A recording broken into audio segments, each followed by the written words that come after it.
नमस्कार. आंतरराष्ट्रीय महिला दिनानिमित्त मी तुम्हा सर्वांना मनपूर्वक शुभेच्छा देते. आज आपण प्रत्येक क्षेत्रात योगदान देणाऱ्या महिलांच्या सामर्थ्य, जिद्द आणि यशाचा सन्मान करत आहोत. मला हे जाणवले आहे की एक महिला म्हणून अनेक जबाबदाऱ्या पाडत असताना माझ्या प्रोफेशनल भूमिकेने आणि कर्तव्याने अनेकांचे जीवनात सकारात्मकपणे प्रभावित झाले आहे.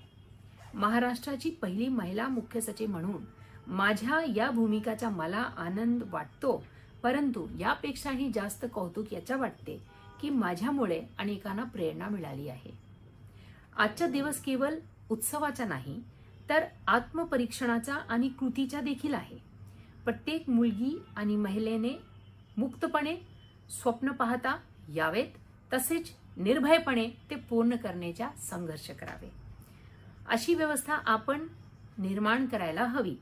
प्रशासन असो, व्यवसाय असो, विज्ञान, क्रीडा, कला किंवा घर, काही असो, महिलांची ताकद सर्वत्र जाणवत आहे. आता ही गती कायम ठेवणे आपल्या हातात आहे.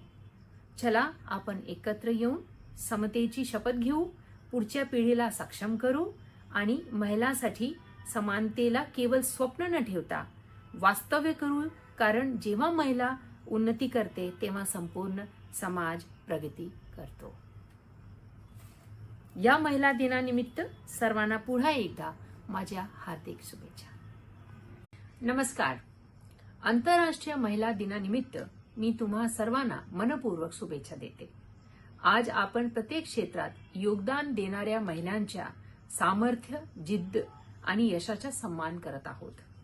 मला हे जाणवले आहे की एक महिला म्हणून अनेक जबाबदाऱ्या पाडत असताना माझ्या प्रोफेशनल भूमिकेने आणि कर्तव्याने अनेकांचे जीवनात सकारात्मकपणे प्रभावित झाले आहे.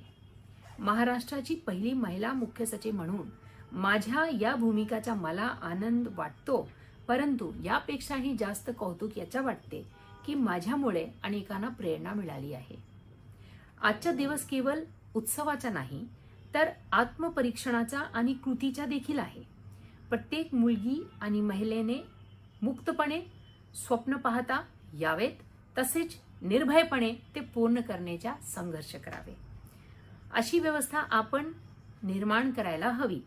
प्रशासन असो, व्यवसाय असो, विज्ञान, क्रीडा, कला किंवा घर, काही असो, महिलांची ताकद सर्वत्र जाणवत आहे.